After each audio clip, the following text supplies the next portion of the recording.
What's up, y'all? It is super dark. I'm gonna try to edit this, and my battery is really low.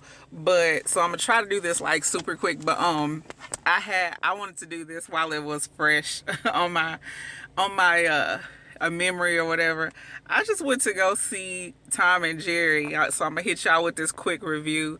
I have one or two spoilers that I have to mention. But nothing is going to take away from, the theatrical masterpiece that is Tom and Jerry. First of all, it is funny. Maybe not quite as funny as the original. You had to leave some possibly offensive things out because it is 2021, and I actually want to do a vlog about how easily people are offended these days. It reminds me that I need to do that vlog because I do have a really neat idea about that. But so anyway, so I'm walking up to see the movie, and I look at the movie poster, and it said best of enemies, worst of friends, and it made me actually think of my Judas and the Black Messiah experience. I was like, huh. But I don't know, like that just made me think of that. But then when I went and I watched the movie, now this is where I do my review, where I tell y'all, my personal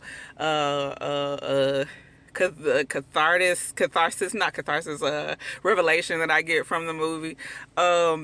It's very, very different with Tom and Jerry because, at first I was thinking, people that are your friends and your enemies at the same time, like when I saw that on the poster.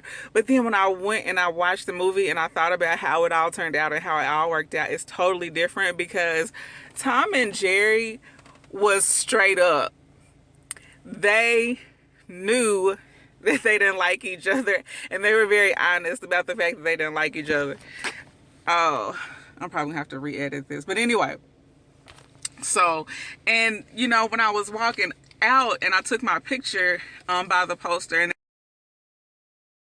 I thought about it, I was like, now that's the kind of enemies I would wish I could have, is that people that just was like, I don't like you and I'm coming for you regardless. Tom and Jerry knew they was at each other, but that's not how it always works out. But then I thought about them being enemies, and and just the story as I'm watching the movie, I'm having this, I'm always getting these personal, like, where I'm thinking too hard moments, I guess. But I thought about the fact that without them being enemies, like, Tom and Jerry are legendary characters. I feel like every generation, it's one of those things that every generation should have their incarnation of it because it's so dope. But the reason why they are so popular, the reason what makes the whole Tom and Jerry thing work is the conflict that they have between each other. So it's kind of like you need enemies to be a part of your story to work. And that was the crazy part. Like when I first, was thinking about that, when, like I said, I'm looking at the flyer and I'm walking in and, waiting for the movie to come on. They're showing the commercials and all that before even the trailers. Now they have commercials, and I was like, I got lost. What was I talking about? You need enemies. Oh yeah. So yeah, Tom and Jerry being legendary and stuff like that. Like, if you didn't have that resistance in your story, then it could possibly take away the entertainment value.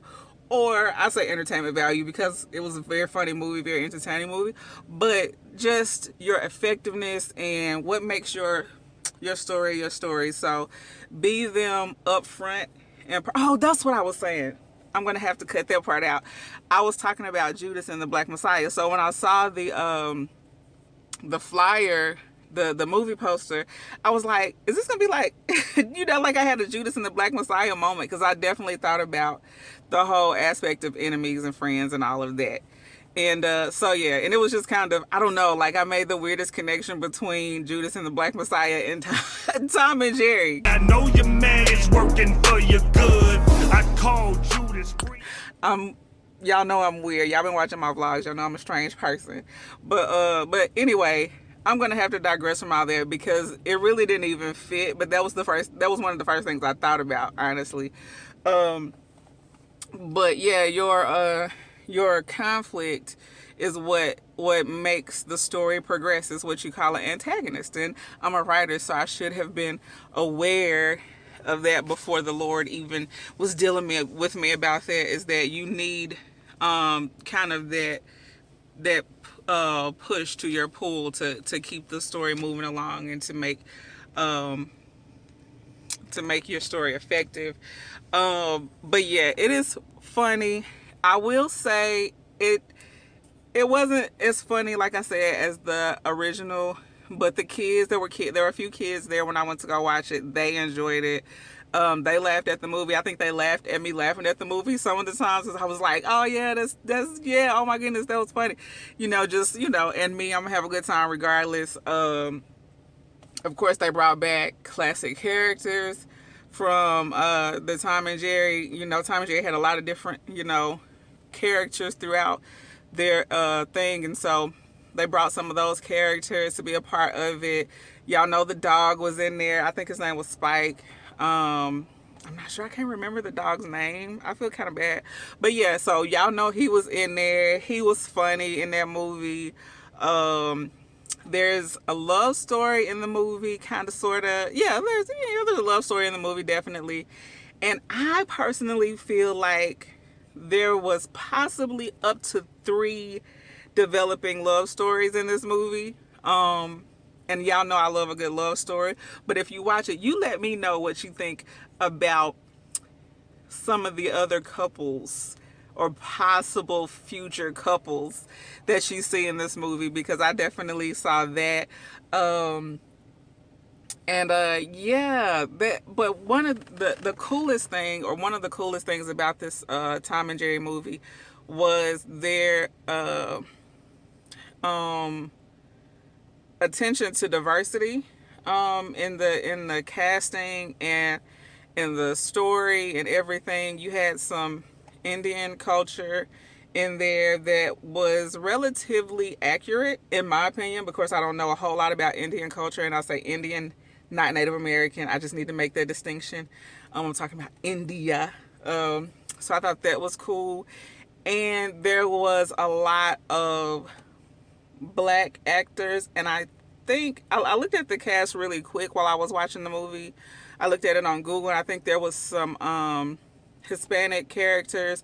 There was some black voice acting in there.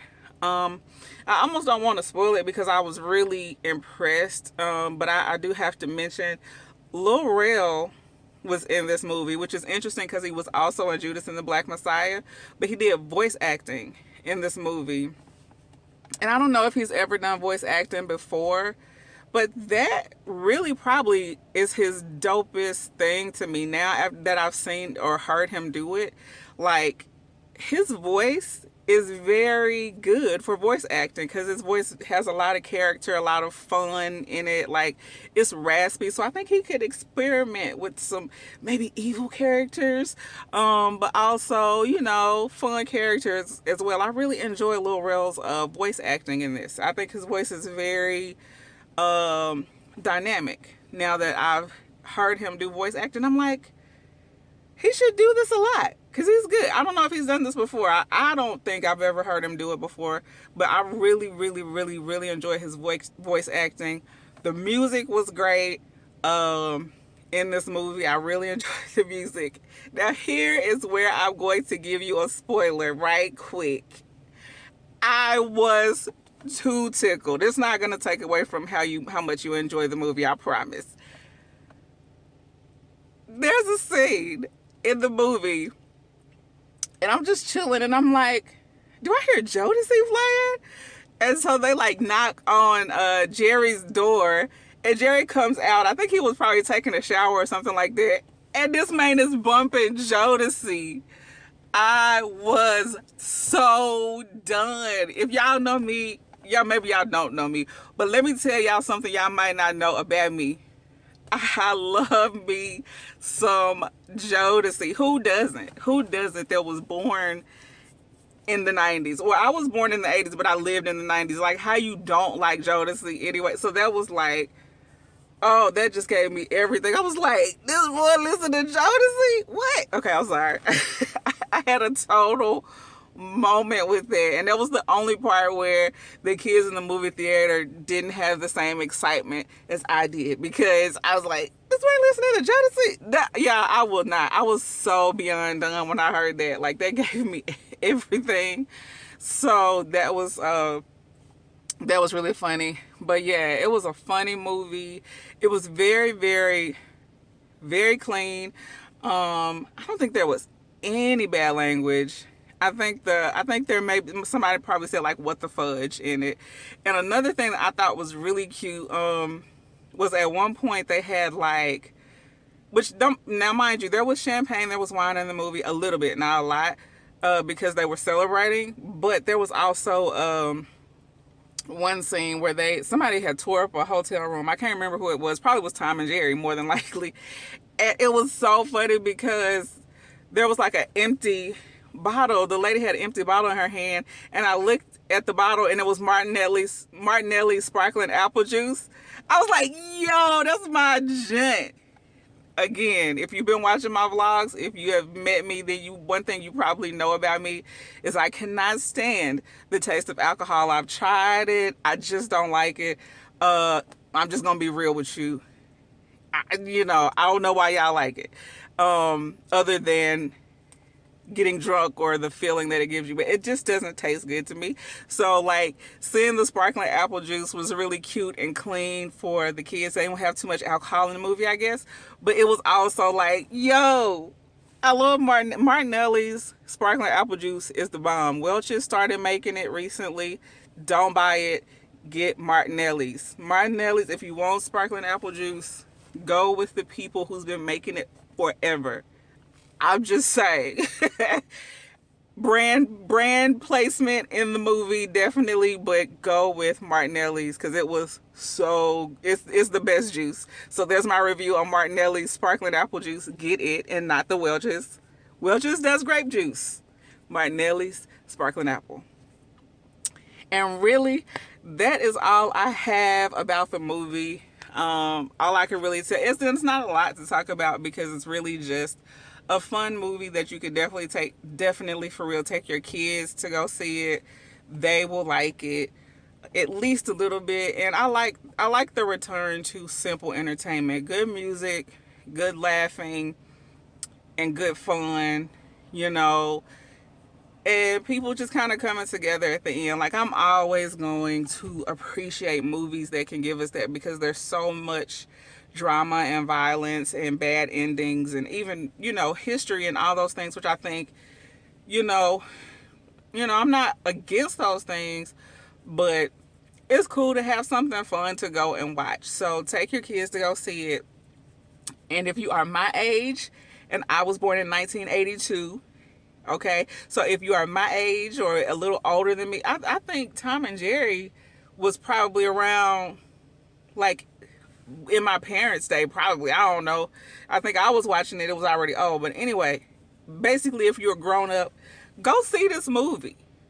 Before you go watch your next stressful movie where the hero dies or, somebody, like everybody's killed except for one person or the world comes to an end, before you go see that next dramatic, suspenseful, theatrical event, go see Tom&Jerry, have a good time, laugh, and if you like me, get you a bowl of cereal and take it in the movie theater with you. Peace.